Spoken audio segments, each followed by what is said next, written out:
if you're doing a Facebook Live or even just using the webcam on your computer, because we all have access to that, this is a good one just to use, especially if you can't afford lavs or don't know how to use all that stuff. This is like plug and play, super simple. Yeah, I think that's super cool because I think a lot of nonprofits that we work with today, like they think that, hey, in order for me to do storytelling or any type of video production, I need to go hire somebody really expensive. I need to plan out for like 5 months. And then that prevents them from really telling stories every single day. 100%, Rob. Yeah, cool. So I think we're about ready to start. So everybody, welcome to our webinar today. Super excited that so many of you can join us. There's a bunch of you still joining us right now, but I want to be respectful of the people that are on today so we can get started so they can get back to their jobs and get things done. So welcome to our webinar, which is the Master the Art and Science of Nonprofit Storytelling with my friend and cool gurus when it comes to nonprofit storytelling, Rain Bennett. So Rain is the director of production at 6 Second Stories.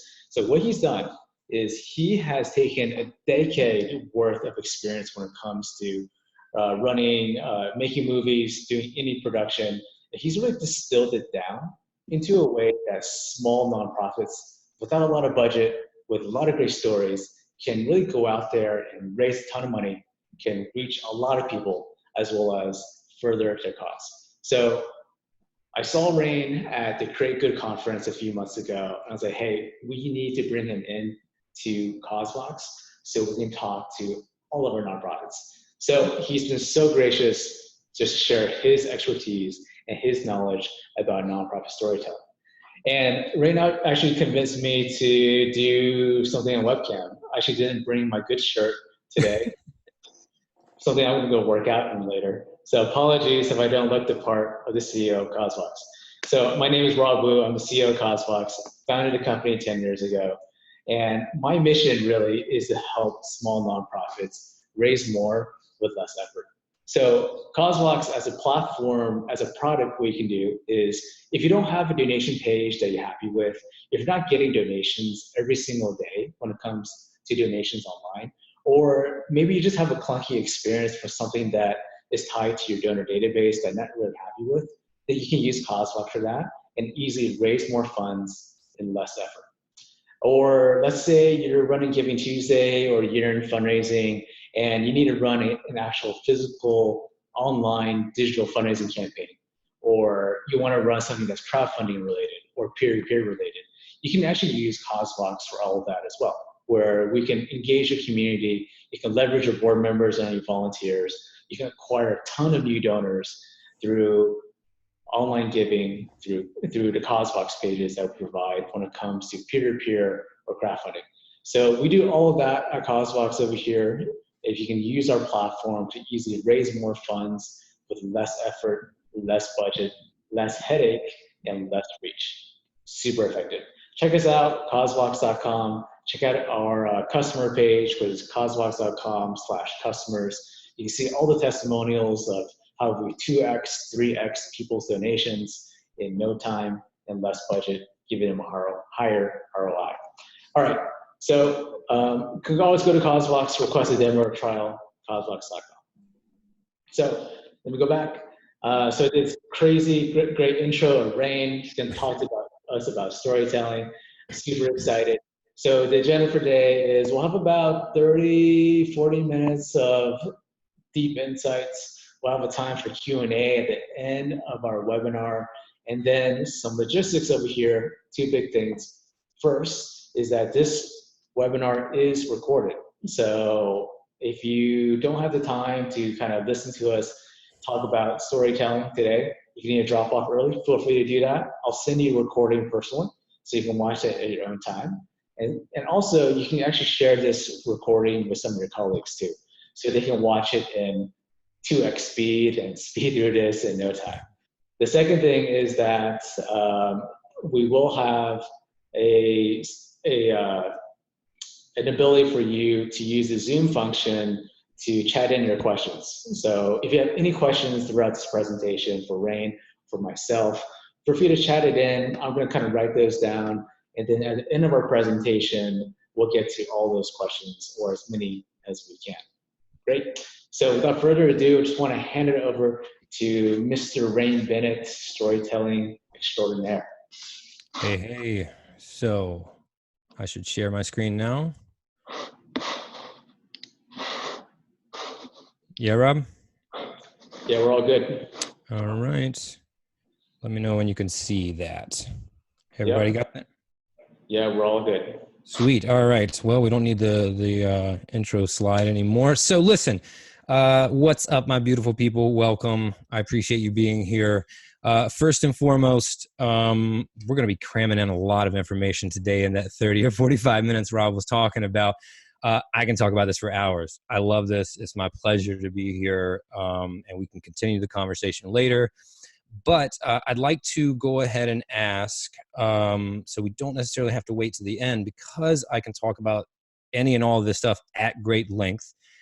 I really want to make sure, sometimes when we take workshops or webinars, like, it's cool, we learn a few things, we don't really get the thing that we came there for. So it's super important to me that we do get to as many or most or hopefully all of those things that you're looking for today. So if you could, in the chat box, Rob is going to help me and write the prompt. Just tell me your names, what you do, and for what organization. We don't need a short bio or anything like that. Just like your title and organization is fine. But more specifically, what you're aiming to get out of this today, because I can pivot. If I see that everybody's like, yo, I really want to know about this aspect and it's not built in the presentation, we will touch on that. That's important to me. Okay. So while you all are sending that in, I'm going to tell you a little story about me.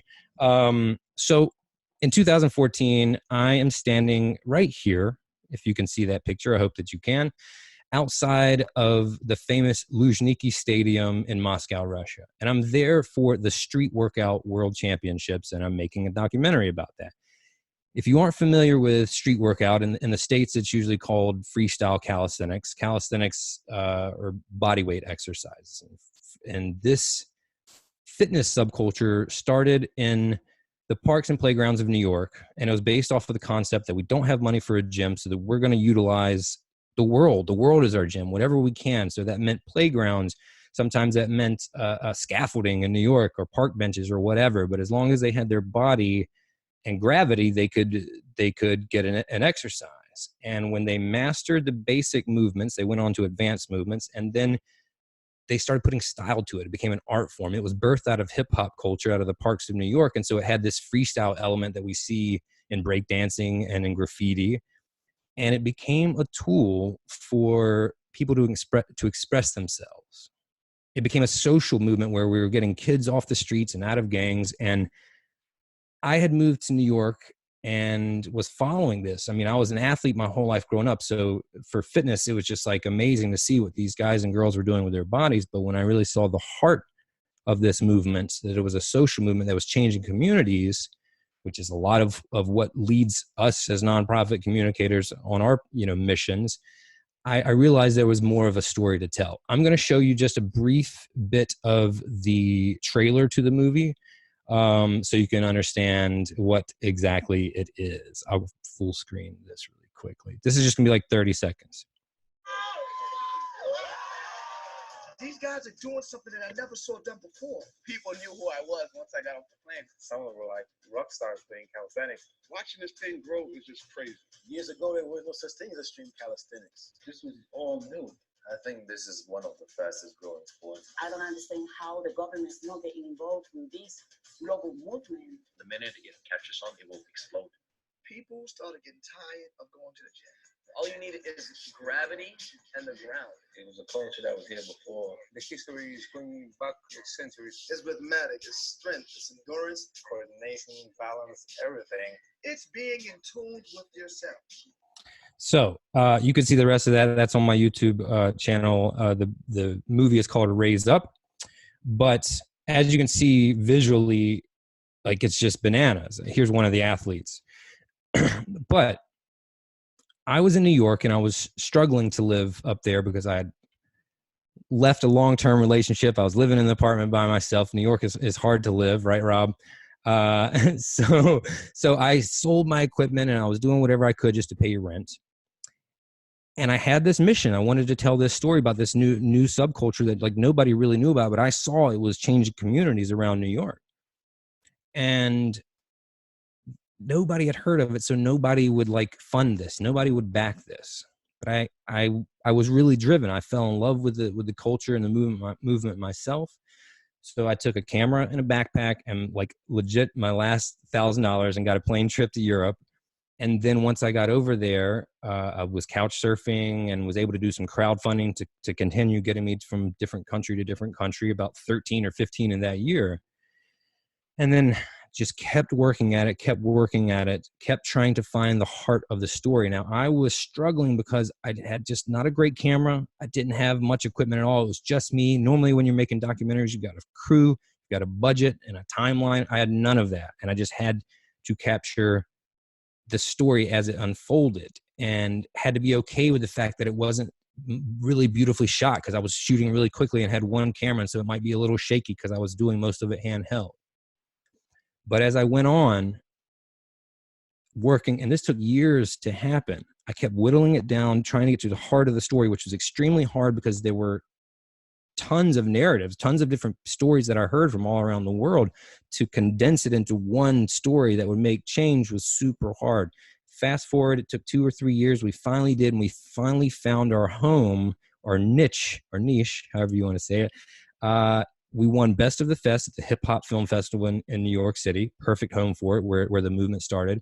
And then we ended up selling it to Red Bull TV, which is a streaming channel for action sports.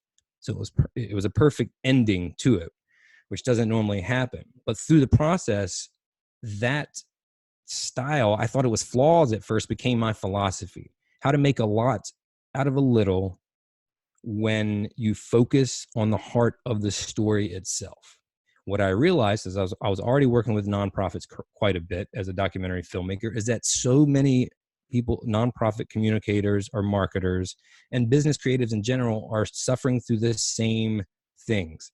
We're trying to create consistent, good impact with video while struggling with lack of time, resources, crew, money, energy, all of these things, right? So the thesis is that if we harness the skill of storytelling, no matter what format, no matter what resources or budget we have, we can be effective. That's what we're going to talk about today. Let's see, Rob, am I able to see where the questions are?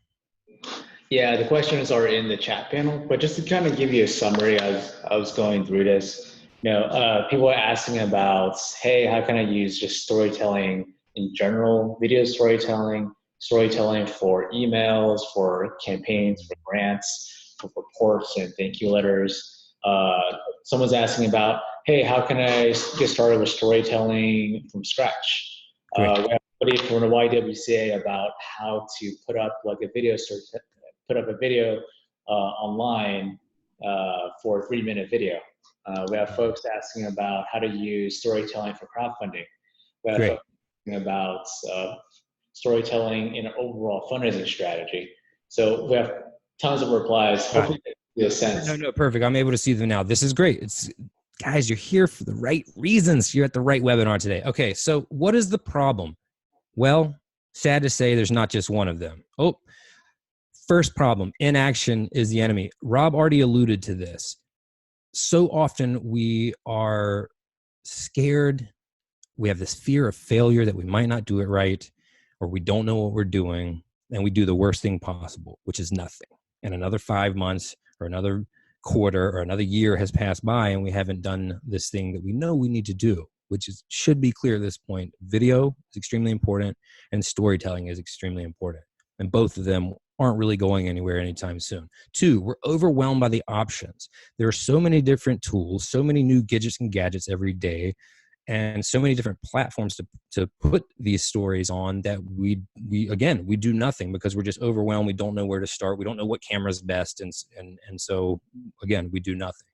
3, we're seeking tools that do the work for us. This is a big one, you guys. Like, it's really easy to procrastinate by searching for incrementally like better and better tools that don't really get you further down the line. Start with what you have, use what you have, and then build from that. So what we're going to talk about today, and some of the questions you guys sent, is how to use whatever you have to tell good stories. So if it is through email, if it is through video, if it is in crowdfunding, what I want you to get out of this today is to understand how to spot stories and how to tell stories no matter what format it's in or medium that you use or environment that you're in. I want you to be able to do that with whatever you have. That's my goal for today. Next problem. We often think, I deal with so many clients that are like, hey, we want to do our new like brand video, that they're updating the one from 5 years ago on the site, and they think like that's it. One video is not enough anymore. Now, don't get scared. That doesn't mean you have to start and break the bank, so many times a year. What I'm trying to get you to understand is there's a consistent need for this good content. We all have access to things that can do this cheaply, efficiently, and effectively, even when we don't have a lot of money. There are certain stories or videos that we're going to do that will require more production value, but to engage with your audience and your community, it doesn't take that much if you know how to tell good stories. Lastly, this is something that's a pet peeve of mine. A lot of my contemporaries and colleagues talk about what to do. You need to tell stories. You need to use storytelling in your marketing. And they talk about why to do it. Oh, because stories inspire action better than data, or because of this science that we'll discuss here briefly. But they don't talk about how to do it. Most of you know the strategy. We need to incorporate storytelling in our videos, but so few people help you understand how to do it. Also, one of my major goals here today. Here's the good news. You have all the tools that you need to start right now. No matter what you have, you can start this process right now. The main tool that you're going to use and have to cultivate is empathy. This is what it's all about. This is okay. The chance, the opportunity for the pun is just here. This is the heart of storytelling, right? Is empathy, understanding what the other person is going through, understanding what your character is going through, what your audience is going through. True empathy is going to make you a better storyteller than teaching you all the different tools that you could possibly use, right?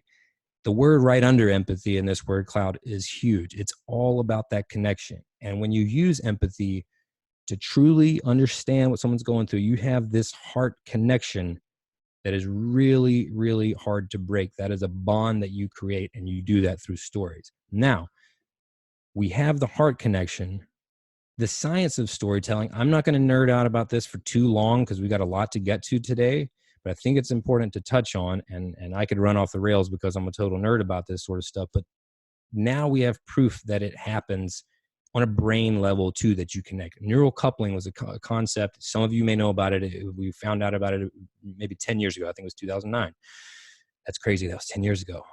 Neural coupling is a concept that tells us, that shows us when you are listening to or experiencing, watching a story, that your brain lights up, the neural pathways in your brain light up just as if that story is happening to you. So if you're watching a horror film and the main character is creeping down the hallway, waiting for the monster or the ghost to jump out behind any corner, you know it's about to happen. He knows it's about to happen. His heart's beating fast. Your heart's beating fast. What's happening there is your brainwaves are lighting up as if you are the one creeping down the hallway. That's really important to know, because when you tell a story well, the person listening to you is legitimately connected on a brain level. When you have that empathy and you can talk, you're connected here, but now you're connected here. You guys are locked in. Information, data does not work that way. Data does not work the same way. It works when you package it in a story. Secondly, with the science of storytelling, we have neurochemicals or hormones in our body and our brains, and a few of them really make storytelling work. So I will run through these briefly. You're probably somewhat familiar with them. Cortisol. Cortisol happens when your cortisol levels elevate when your adrenaline is up. Okay, when you're watching the main character in the horror movie creep down the hallway, your heart's beating fast and your adrenaline is up, your cortisol levels are up, and that makes you aware and attentive. You're locked in, you're paying attention, you're on the edge of your seat. Second, dopamine. Dopamine is the feel-good hormone, right? This is elevated when you have the payoff, when the hero wins and slays the monster. You feel good. Your dopamine levels are elevated now. And the third and last and probably most important neurochemical that is elevated through storytelling is oxytocin, which historically has been known as the love hormone, but it's also known as the trust hormone. This is the one that makes someone experiencing the story believe in you. They trust you. And when you get that trust for them, that's when they're willing to support your cause or donate to your crowdfunding campaign or take the action that you want them to take. If you give them that direction and give them the call to action, if you use all these things and tell a story well, it will make them take action. Again, numbers and data do not do the same thing. Okay, so how to tell your own stories. Again, the good thing is you have all the tools already to do this. You may not realize it, but you tell stories all the time. I want you to think about it. If I were to ask you, hey, you tried out that new restaurant the other day, right? Tell me about it. How was your experience? Nobody's going to sit there and say, well, they had a nice selection of appetizers and the restaurant seated 147 people and they had a fully stocked bar and yada, yada, yada. What you're going to say is like, oh my gosh. So we went there. The drinks were amazing. We sat down, the appetizer, we had these risotto tater tots with Parmesan. Oh my gosh, they were amazing. And then, the duck melted in your mouth, whatever, but you're going to explain it in a story like that, in an experience. So that's how I want you to think about it. So often we want to talk about our data and our information and our statistics, and it doesn't happen that way. You have to connect with people through emotions and experience. So how to tell your own stories. 1, start with the problem. What's the point of this? What are we trying to achieve or accomplish? So many videos, so many stories kind of talk in circles, and there's no clear goal or thing that we're trying to solve. And that's going to be extremely important. So start with the problem. And that problem belongs to the character. So you want to identify whose story are you telling? What's the problem that they're going through, what's the obstacle they're trying to overcome? That's what you want to focus on for your stories. 3, use the KISS rule. If you don't know what the KISS rule is, keep it simple, stupid. So often we overcomplicate things like I tried to do when making Raise Up. The first cut was 3 hours long and I was using all these different storylines. And if you didn't know who these people were, you would be completely lost.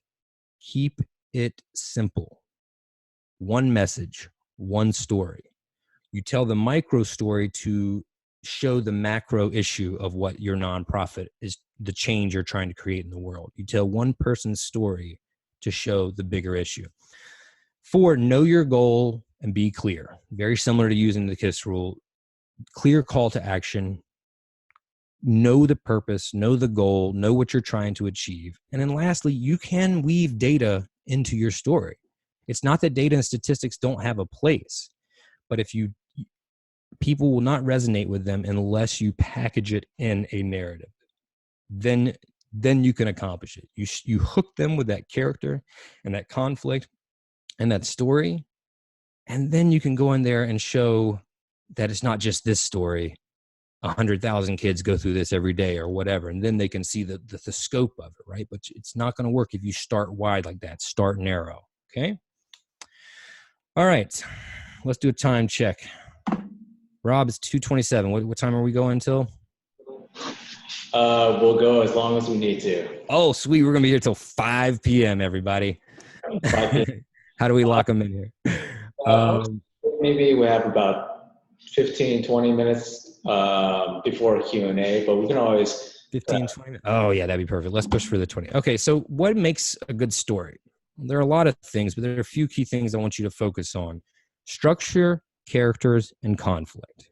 Okay? So let's just think of those 3 parts.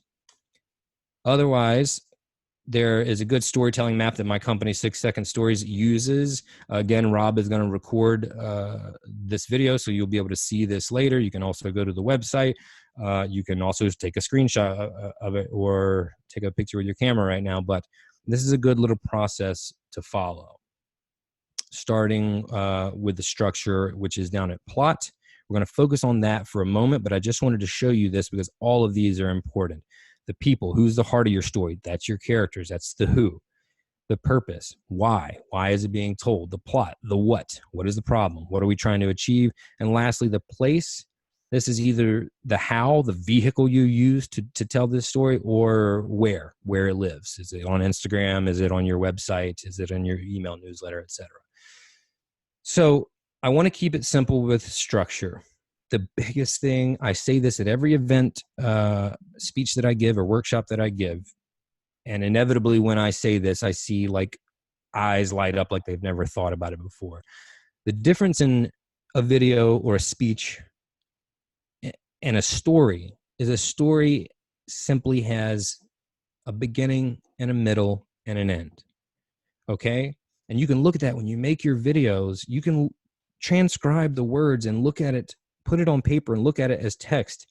And it should flow like if you wrote it as a paper, a beginning and a middle and an end, an introduction, the body, and then your conclusion, basically. Now, if we're looking at it from a filmmaking perspective or video storytelling, you have the beginning, you have your character or small group of characters, and they're in a place of stasis, a status quo, right? They're in what Joseph Campbell in The Hero's Journey would call the ordinary world.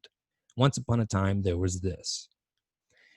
And then it doesn't have to be a great place. They don't have to be happy. They just have to be content in that world. But then a problem arises, a problem they have to face and they have to solve. That's the inciting incident, and that takes us in Act 2, and that's going to be the real majority of the story. That's the whole journey, the rising action where cortisol levels are elevating, and our character is being faced with obstacles that they have to overcome, and we're with them for that journey. It's a roller coaster ride. So that's Act 2. And what happens there is the challenge or the conflict. So we start with the beginning, the status quo, and then the conflict is introduced. And then the tension rises and rises until you have to meet that monster, and there has to be a point where you face it head on, whatever that problem is.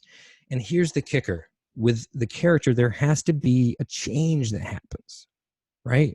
A decision that is made, a final stance where you're like, I'm not taking this anymore, right? Or that was the last time, I decided determined that would be the last time I would ever do blank, right? There's a face-off. And for that character development, for us to fall in love and root for that character, we have to know that this change needs to happen. And then that's the payoff when the dopamine levels elevate, is when they make that change and they accomplish their goal, right? And hopefully they learn something about themselves in the process. And then we have the resolution, which places us into a new stasis, a new world, right? So that's just a simple 3-act structure. And I want you to think about that whenever you're telling a story. There's a beginning, there's a conflict in your middle, and then there's an end. So often I compete in these story slams, these 5-minute storytelling competitions that are live. And I notice sometimes people will talk about the theme, whatever it is. It's about fear or something one night, and they'll talk about the concept, but they never end. There's no ending to the story. That just having a clear beginning and a clear ending is going to help you so much in your storytelling. Here's something called the story spine. You can take a picture of this too. It's a good 6 or 7 step prompt that you can use. That was a lot of storytelling professors used it, but it was made really popular by Pixar, which are expert storytellers, and you can see this model in every movie that they do. Once upon a time, there was blank, and every day blank happened. Ordinary world, status quo, stasis, right? One day, the inciting incident happened, a conflict. They were faced with this, they needed to do this, something happened, and they had to go off on this journey to accomplish this goal. And because of that, blank, because of that, blank, until finally blank happened. That's the conflict, the climax rather. And then every day after that, blank. So that's just a good like template to use. You can apply that to anything. You can apply that to your brand story or the story of your of the people that you serve, but that's the story spine. So the next thing besides structure is characters. Story is not even as important as the character. If you have a great character, we will follow him or her through whatever. But if you don't have somebody that we can connect with and empathize with, right, then it doesn't matter what happens to them. If we don't care about them, it doesn't matter what happens to them.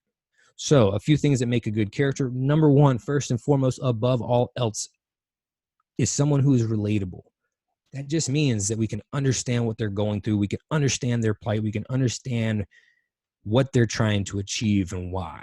That's why even an anti-hero, which is super popular now with ever since The Sopranos, that's why we can root for these horrible people, these anti-heroes, which are, you know, in The Sopranos example, you know, he was a murderer, he was a mobster, but you realize that he's dealing with depression and anxiety. He's just trying to keep his family together. He's trying to be a family man. So somewhere in there, we can relate to that person. That makes it, we know there's good in him, right? We want to root for him.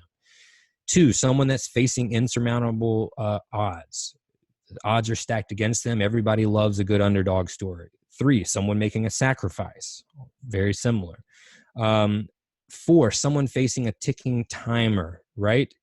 Urgency. Someone who has to get something done. Like we get locked into that. Our cortisol levels elevate and we want to see that happen. And lastly, someone who is likable does make a good character. I put that last specifically because often people think that's the thing, but relatable is also at the top for a reason too. Likable is good, but relatable is much, much better and much, much more important.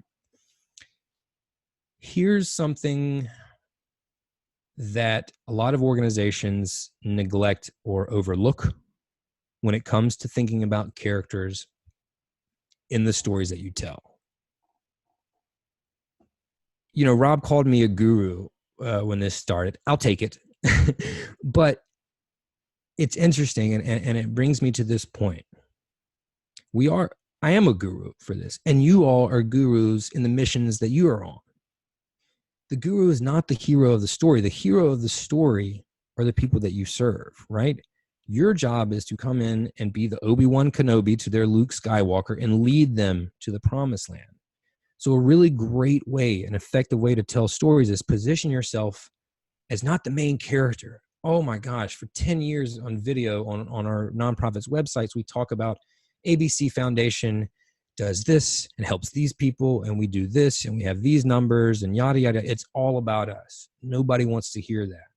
Instead, make the story, the hero story, about someone you serve. So you're telling the story of John, and John was dealing with this problem and struggling, and it looked like he wasn't going to accomplish it. Enter the mentor, the guru, ABC Foundation, who showed John how to do this. And then John took that knowledge and achieved his goal. You see there? So your organization is playing a role in their story, but you're not the main character. And I think that most of us get that, because if you're working in a nonprofit, most of us understand that we're putting someone else in front of us. I think that we can all understand that. Lastly, conflict. Those characters, we talked about John in that case, right? The things that he was struggling against. The elements of conflict. First, goals. What do we have to gain? What are we trying to gain? What are we trying to accomplish? That's going to set us off on the journey that we're going to follow. But it means nothing if we don't have obstacles, real formidable obstacles to overcome, and stakes. Why does it matter? What's at risk? What does the character have to lose? So many people neglect this part of it. They talk about what's to gain and why they need to do it, but not what they have to lose. Why is this important to that person now? Think about obstacles and stakes, right? That's how you're going to make a good story. And then lastly, we've talked about this very briefly, choices. The choices that that character makes. There has to be that decision. Tough choices, not easy choices, right? Tough choices to do the right thing. Okay. I'm going to get into a little bit of the stories that you can tell in your organizations. This is kind of a template. I'm happy to talk with any of you about this, and I want to leave us time for the Q&A. We've got some time. Almost done with the presentation. So one, the success story. That's the one we kind of alluded to when you're talking about the people that you serve. This is the who you impact, right?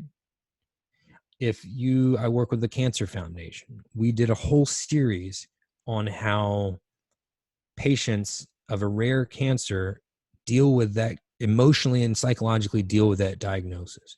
So the foundation, they made the 12-part series over a year, but they didn't have any part in the stories themselves.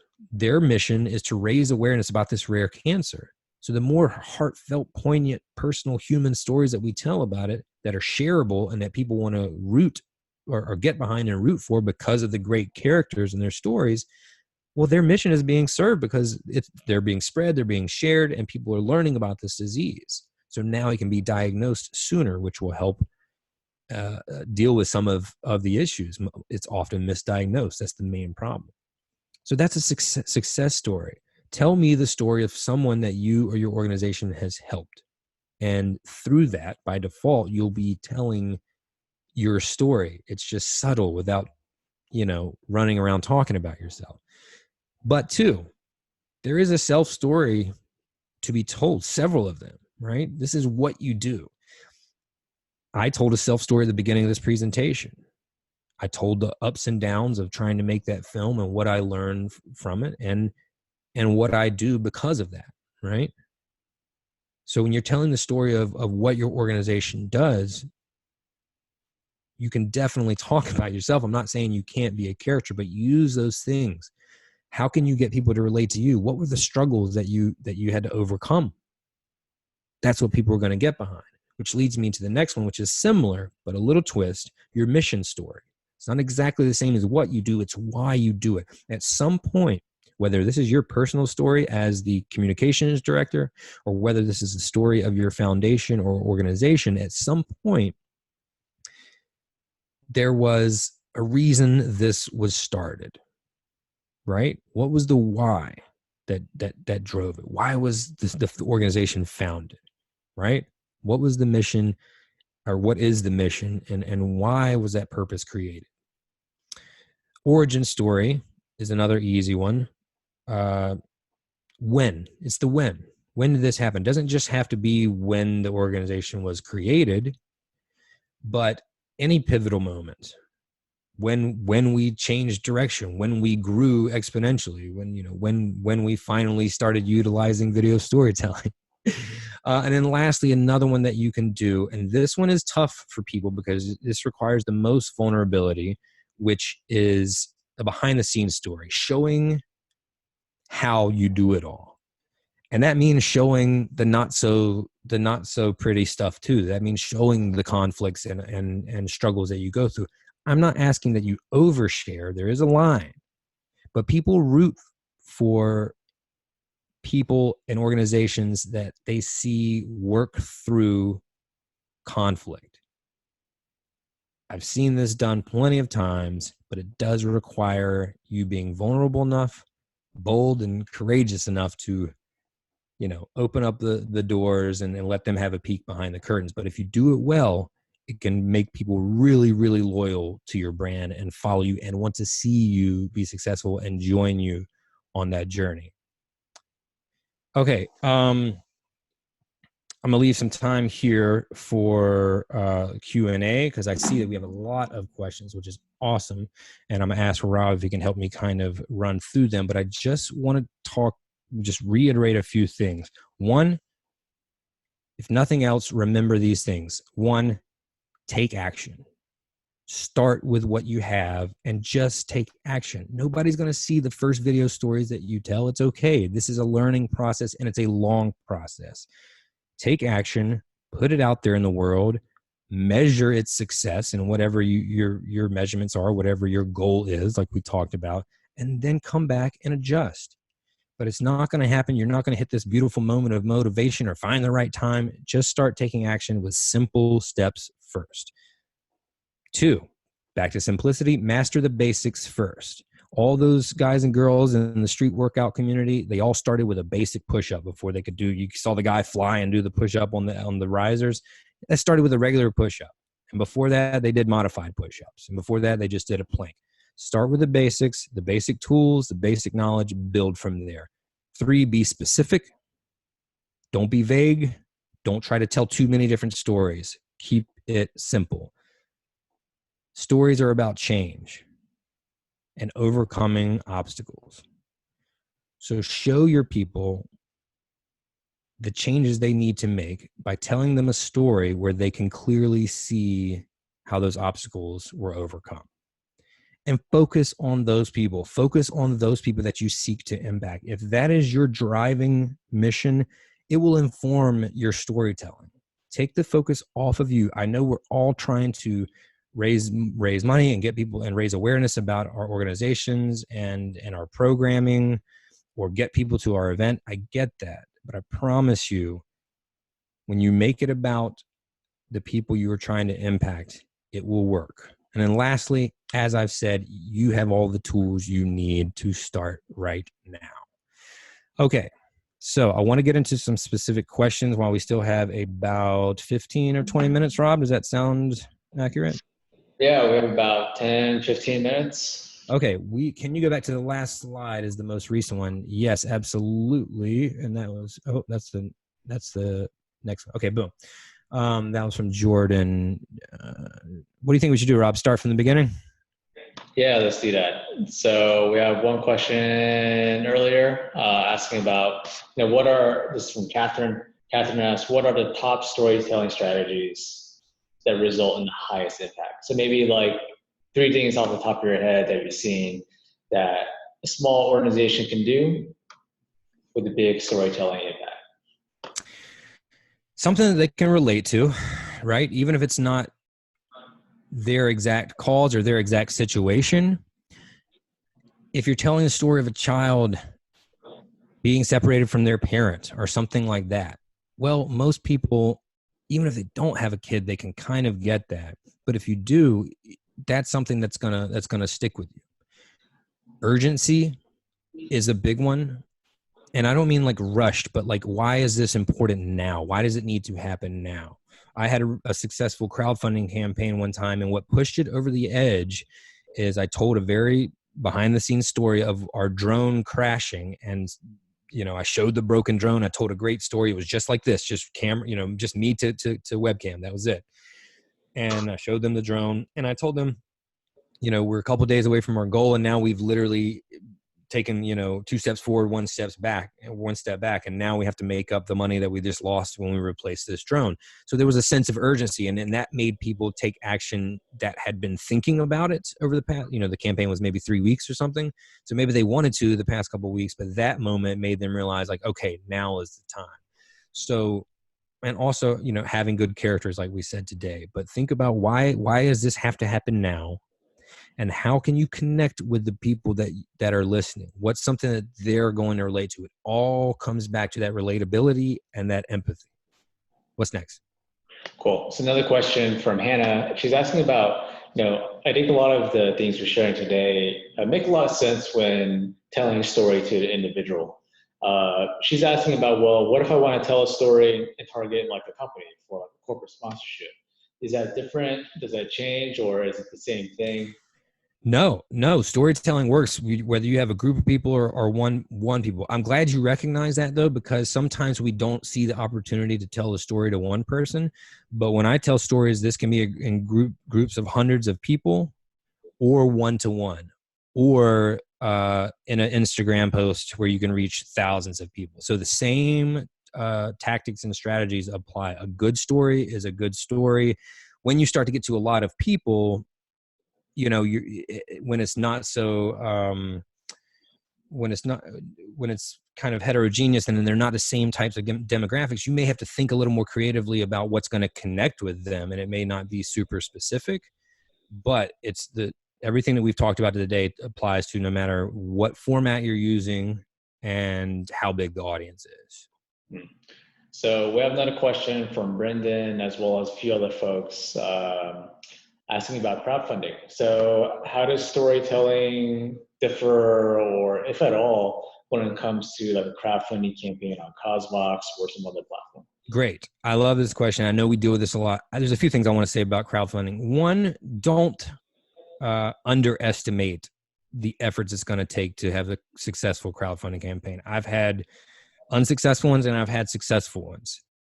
Don't overshoot, be realistic, keep it simple, but show them. The number one rule in storytelling is to show, not to tell. And that pitch video that you have is the perfect opportunity to show them who the characters are, why it matters, right? What's at stake, what's to gain and what's to lose, why this story matters, or why this cause, this program, whatever you're trying to raise money for, why it's important.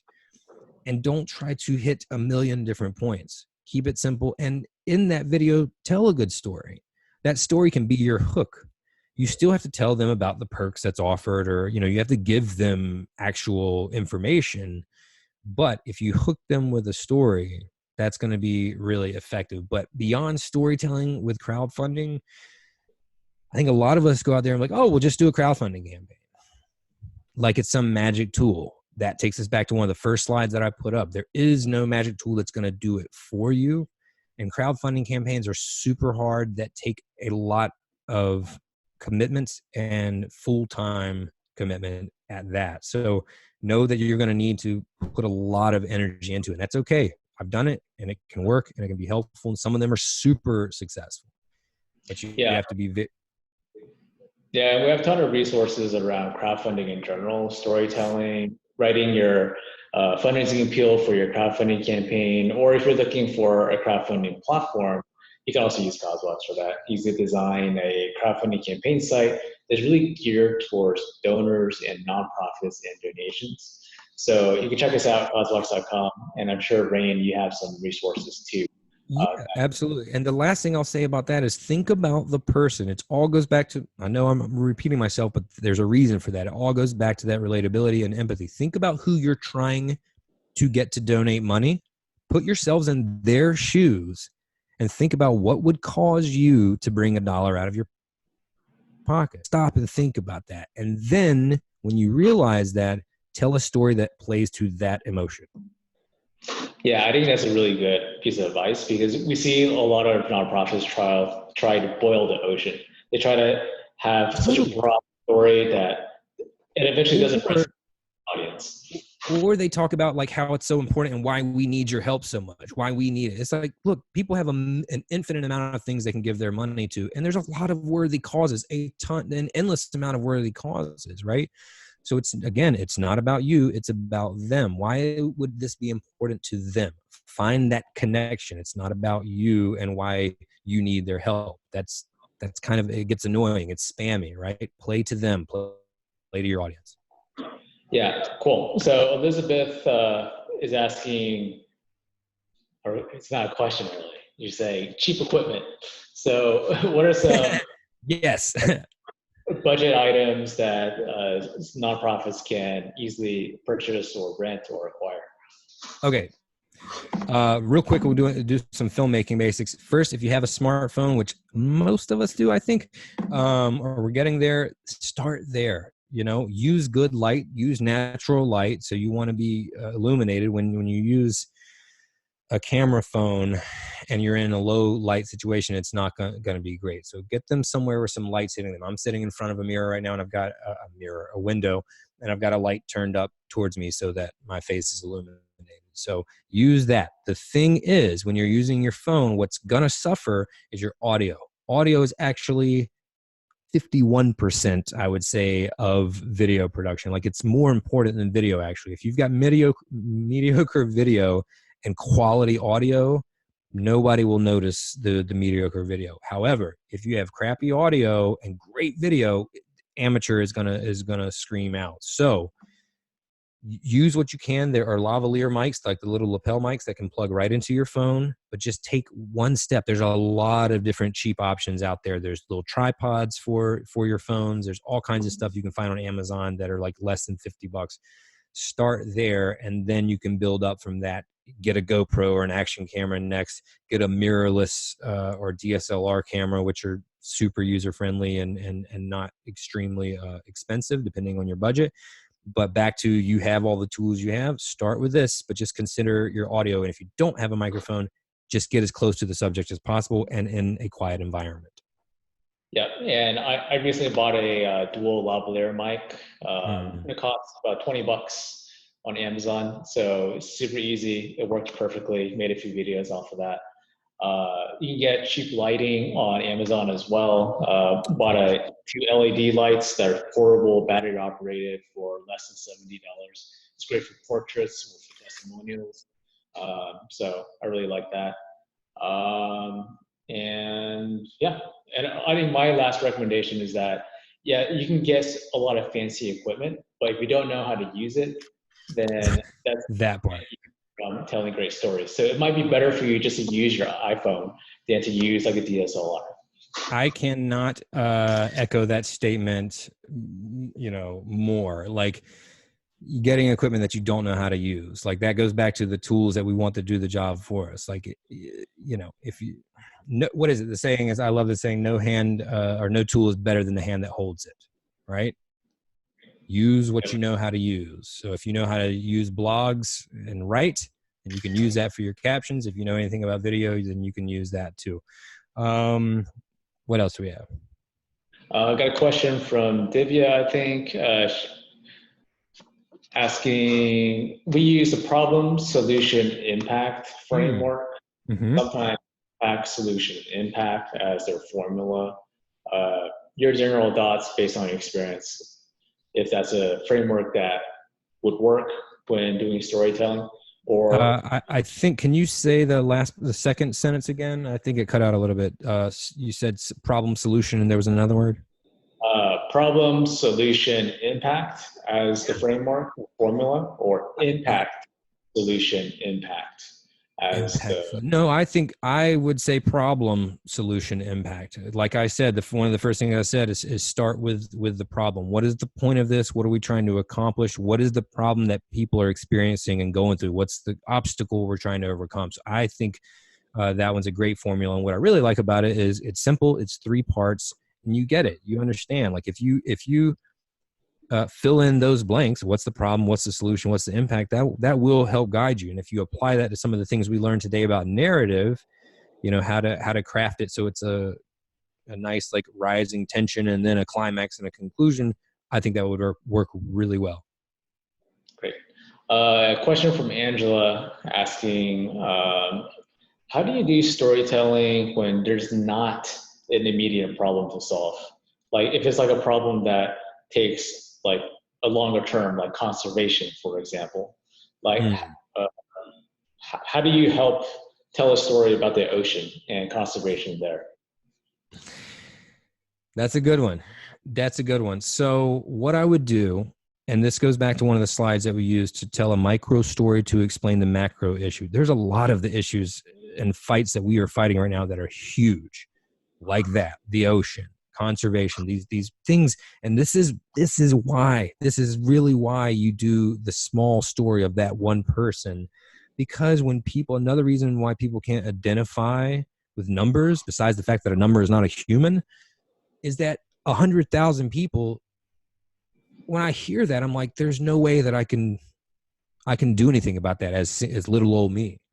But when you hear the story about, this child that needs food, this one child, that it does something in our brains. This isn't always a conscious thought that we have, but this is what's going on is in our brains. We think, hey, I can do something about that. So you donate to that kid. That's why that strategy is used so much. You could help this child, right? That's why it's used. That's why politicians are like, I met with Kathy in Iowa last night, because if they talk about 200,000 people are experiencing this thing, we can't relate to that, right? So with something that's that big, I would look for a story of someone doing good work in the efforts that you're trying to accomplish and tell that story, because that person has had something to overcome. We all do. That's the thing. I want you to be able to spot the opportunity for stories anywhere. And if you understand that they're all about conflict and good characters, then I think you'll be able to. 'Cause nobody is just going through life, and everything we do in work or with life in general is easy. I can assume that, right? We all have struggles to overcome. Sometimes they're not like life or death issues, but there's still a conflict that we're trying to work through, that people can relate to. Small story to tell the big issue. Awesome. I think that's actually all the time we have for questions today. Rain, I think you have a few more slides. Where can Yes. our audience learn more about your work? And Absolutely. So I appreciate you guys so much that I have a little present for you. You can learn more about me here. Let me see, make sure you can, everybody see that. I feel like I have so many windows open. So I have, if you go to the link at the bottom, rainbennett.com/causevox, I have 52 storytelling tips. It's just an easy downloadable PDF that you can get. It's just a combination of a lot of things I've learned over the years. Super simple. They're just like one-line little tips that you can read once a week or read them all together. You'll see a lot of the things that we talked about today.